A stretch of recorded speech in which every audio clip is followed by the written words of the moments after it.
Assalamualaikum warahmatullahi wabarakatuh. Selamat sore dan jumpa lagi Sobat Tani di channel Petani Nusantara.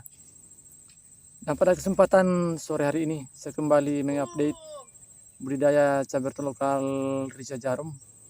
Ini dikelola oleh salah satu anggota kelompok kami Sobat Tani di Kabupaten Nunukan, Kalimantan Utara.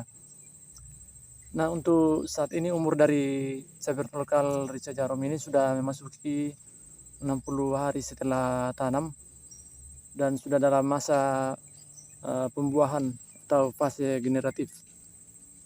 Nah, untuk saat ini Sobat Tani, kita akan membahas mengenai manfaat perempelan daun cabai pada saat tanaman kita ini sudah dalam masa generatif. Nah, apa tujuannya Sobat Tani dapat kita sharing pada kesempatan saat ini? Nah, tujuan apa saja yang kita lakukan supaya tanaman kita ini bisa berbuah lebat nanti dalam masa menjelang pembuahan. Nah, untuk itu Sobat Tani, simak terus video ini sampai selesai. Nah, seperti di depan saya ini Sobat Tani, tanaman cabai lokal Rica Jarum ini sudah dalam masa pembuahan, dan sekarang ini Sobat Tani dalam masa perawatan, khususnya menjelang pembuahan. Nah, apa-apa saja Sobat Tani yang dilakukan sang pemilik lahan ini?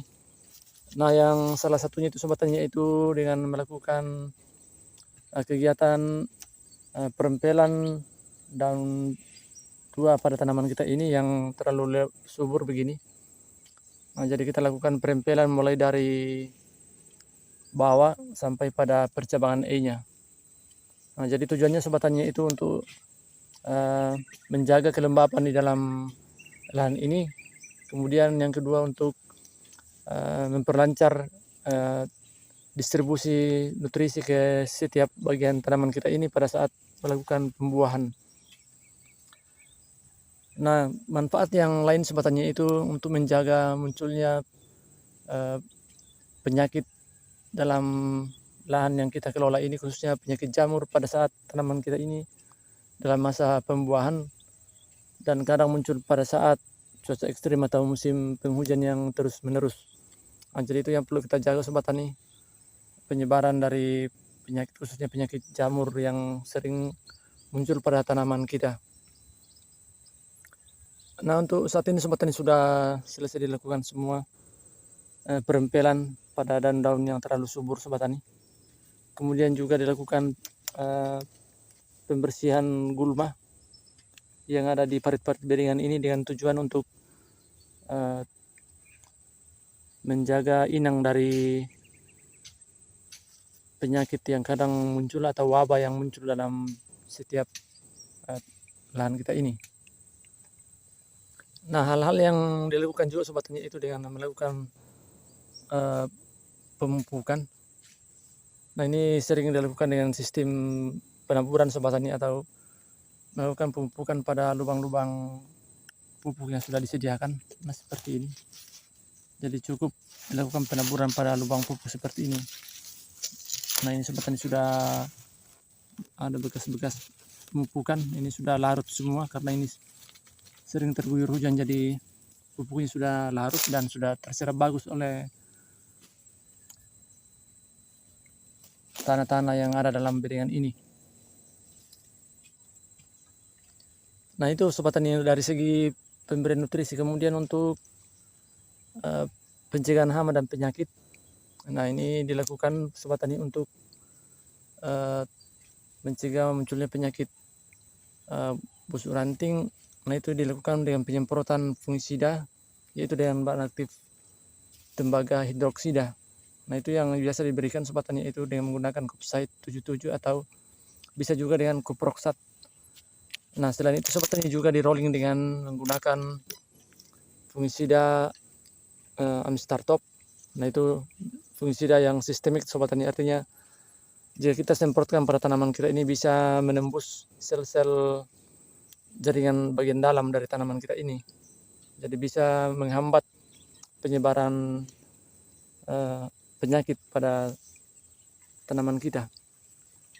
Nah, untuk penyemprotan dengan menggunakan nutrisi, Ini menggunakan pupuk yang khusus untuk pupuk pembuahan Sobat Tani. Jadi kita beralih pada pupuk pembuahan karena tanaman kita ini sudah dalam masa pembuahan atau fase generatif. Jadi kita melakukan penyemprotan dengan meningkatkan unsur kalium dan fosfat atau monokalium fosfat yang kita tambahkan dengan KNO3 putih khusus untuk pembuahan. Itu Sobat Tani jangan sampai tertukar. Untuk pembuahan itu Sobat Tani kita menggunakan KNO3 putih ditambah dengan MKP. Dan untuk masa generatifnya kita menggunakan Ultradap, kita tambahkan dengan KNO3 merah. Itu Sobat Tani yang perbedaan dari cara penyepraian dengan menggunakan pupuk melalui bagian-bagian daun tanaman kita dengan sistem penyemprotan. Jadi takaran yang digunakan Sobat Tani untuk MKP-nya itu cukup kita menggunakan 2 sendok makan per tangki 16 liter, kemudian kita tambahkan KNO3 putih juga 2 sendok makan, jadi pupuknya harus seimbang Sobat Tani. Itu dilakukan penyemprotan, jadi cukup sekali seminggu kita lakukan penyemprotan. Termasuk juga dengan penyemprotan yang menggunakan fungisida dan insektisida. Kadang Sobat Tani untuk para petani kita sering melakukan perawatan tanamannya dengan penyemprotan fungisida khususnya untuk menjaga penularan penyakit jamur khususnya busuk batang, busuk ranting, dan kadang juga muncul dari penyakit antraknosa. Ini juga nanti Sobat Tani yang kita jaga, nanti pasti akan kita lakukan penyemprotan dengan pencegahan dari penyakit antraknosa, yaitu dengan menggunakan pupuk yang khusus atau fungisida yang cocok untuk mencegah munculnya penyakit antraknosa. Itu bisa kita juga berikan dengan menggunakan Amistartop, dan itu pun bisa kita rolling juga dengan menggunakan tandem. Itulah Sobat Tani contoh dari jenis fungisida yang bisa disemprotkan untuk pencegahan penyakit antraknosa pada tanaman kita. Dosis yang digunakan itu Sobat Tani untuk Amistartopnya kita bisa menggunakan 30 ml per 16 liter air, dan untuk tandemnya kita rolling dengan menggunakan juga 30 ml per tangki 16 liter air. Jadi itu Sobat Tani cara perawatan untuk tanaman kita ini dalam masa menjelang pembuahan. Kita lihat kondisinya Sobat Tani, tanaman kita ini sudah seperti ini. Tinggi dari tanaman kita ini sudah mencapai 1 meter lebih. Seperti ini Sobat Tani, sudah tinggi.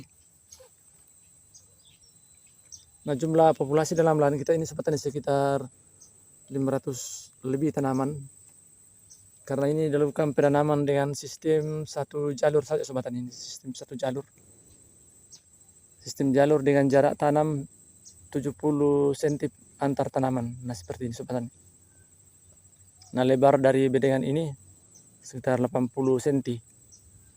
Kita lihat Sobat Tani kenapa sistem penanaman ini lebih lebar jarak antar tanaman, karena kita menyesuaikan kondisi dari lahan kita ini, atau beda juga kondisi cuaca atau musim penanaman. Ini kebetulan Sobat Tani di tempat kami ini sering hujan, jadi sudah cocok untuk jarak tanam yang kita gunakan sekitar 70 cm per tanaman atau antar tanaman. Jadi itu Sobat Tani yang cara budidayanya mulai dari awal hingga masa generatif sekarang ini.